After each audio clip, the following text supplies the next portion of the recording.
안녕하세요. 오늘은 2025년 10월 22일 수요일 아침입니다. 오늘도 우리가 말씀으로 하루를 시작하기를 소원합니다. 그리고 이 말씀이 우리가 기도를 통해서 성령님의 능력으로 우리 삶 속에 실천되는 하루가 되기를 소원합니다. 먼저 이번 주 암송 구절인 다니엘 6장 10절을 마음에 새기며 시작합니다. 다니엘이 이 조서에 왕의 도장이 찍힌 것을 알고도 자기 집에 돌아가서는 윗방에 올라가 예루살렘을 향한 문을 열고 전에 하던 대로 하루 3번씩 무릎을 꿇고 기도하며 그의 하나님께 감사하였더라. 다니엘서 6장 10절입니다. 다시 한번 읽도록 하겠습니다. 다니엘이 이 조서에 왕의 도장이 찍힌 것을 알고도 자기 집에 돌아가서는 윗방에 올라가 예루살렘으로 향한 창문을 열고 전에 하던 대로 하루에 3번씩 무릎을 꿇고 기도하며 그의 하나님께 감사하였더라. 오늘 묵상하고 기도할 말씀은 다니엘서 6장 6절에서 8절입니다. 이 말씀을 함께 천천히 정독하시겠습니다. 이에 총독들과 고관들이 모여 왕에게 나아가서 그에게 말하되 다리오 왕이여 만수무강하옵소서. 나라의 모든 총리와 지사와 총독과 법관과 관원이 의논하고 왕에게 한 법률을 세우며 한 금령을 정하실 것을 구하나이다. 왕이여 그것은 곧 이제부터 30일 동안에 누구든지 왕 외에 어떤 신에게나 사람에게 무엇을 구하면 사자굴에 던져 넣기로 한 것이니이다. 그런즉 왕이여 원하건대 금령을 세우시고 그 조서에 왕의 도장을 찍어 메대와 바사에 고치지 아니하는 규례를 따라 그것을 다시 고치지 못하게 하옵소서 하매. 아멘.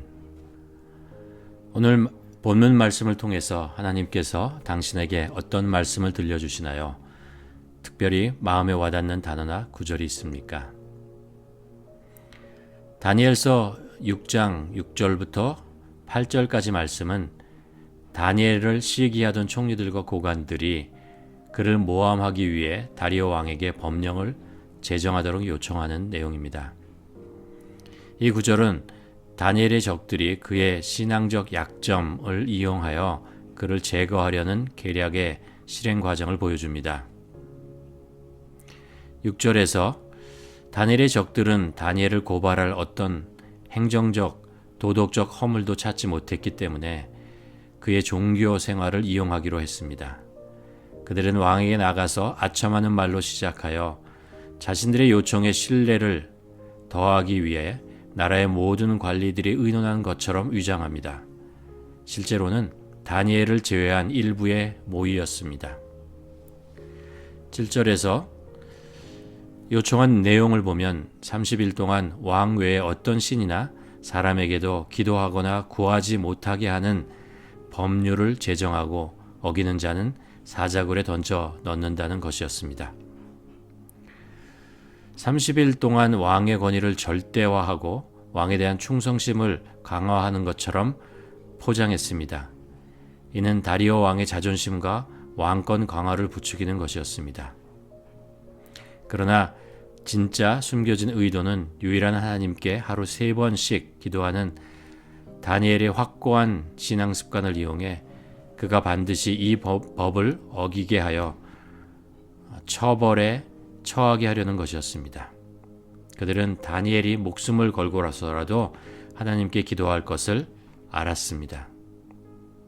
또 8절에 보면 그들은 금령을 세우고 왕의 도장을 찍어 메대와 바사에 고치지 아니하는 규례를 따라 그것을 다시 고치지 못하게 해달라고 요청합니다. 이것은 그들의 계략이 성공한 후 왕이 다니엘을 아끼는 마음 때문에 나중에 법을 변경하거나 취소하여 다니엘을 구하려 할 가능성을 원천적으로 차단하기 위함입니다. 다니엘을 해치려는 자들은 그의 공직 생활에서는 흠을 찾지 못하자 가장 거룩한 영적인 그의 기도 생활, 곧 그의 신앙을 공격합니다. 이는 사탄이 성도들을 시험할 때 가장 중요한 믿음의 핵심을 노린다는 것을 알려주고 있습니다. 이제 이 말씀이 나에게 어떤 의미가 있는지, 이 말씀을 어떻게 나의 삶에 적용할 수 있는지 묵상하는 시간을 갖도록 하겠습니다.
오늘 말씀을 읽고 묵상하며 왜 총리들과 고관들이 이 법령을 30일 동안만 유효하도록 했을까 생각해 보았습니다.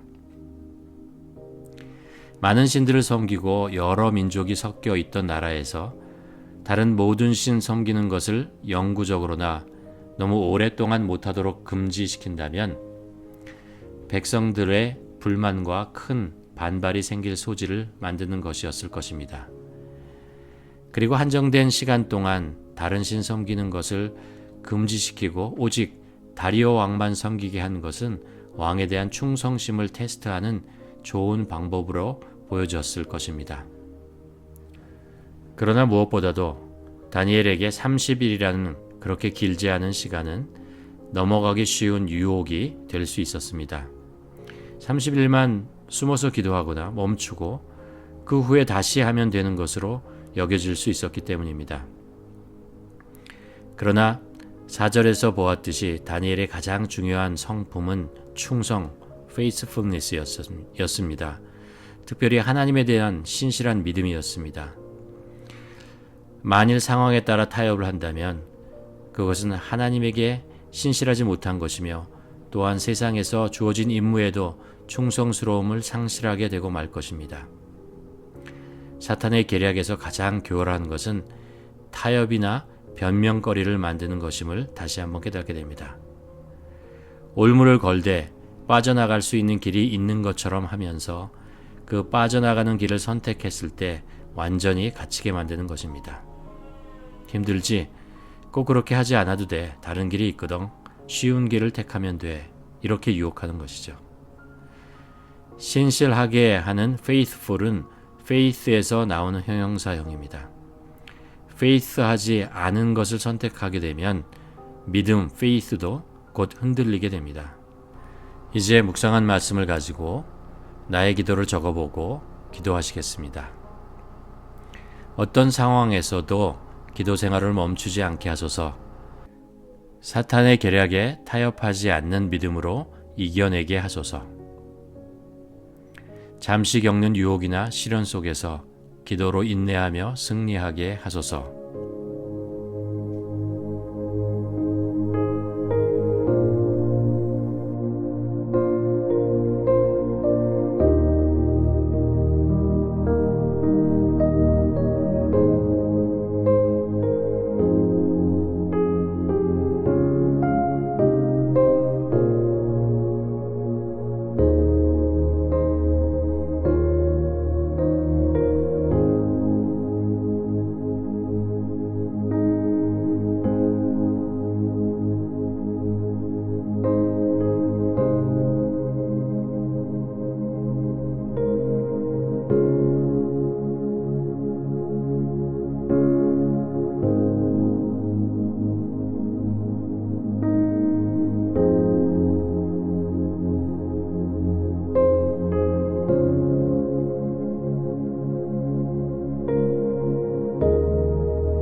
이제 함께 중보기도 하시겠습니다.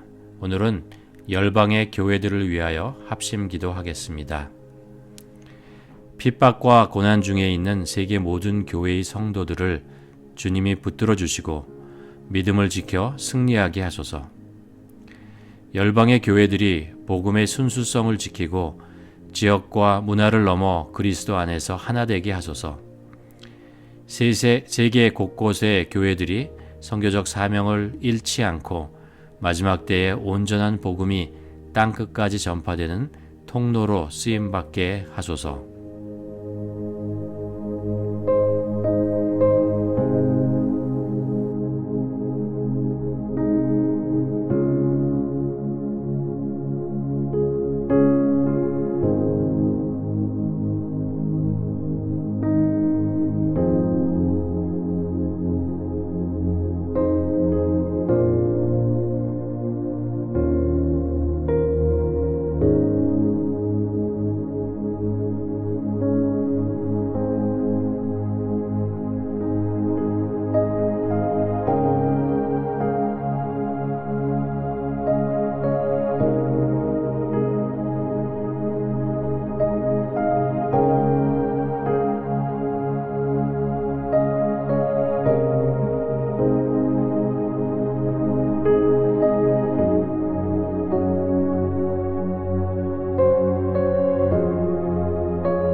하나님 아버지, 오늘 말씀을 통해서 우리가 세상을 살아가는데 타협하고 또 우리 신앙에 대한 변명거리를 만드는 것이 얼마나 위험하다는 것을 깨닫게 됩니다.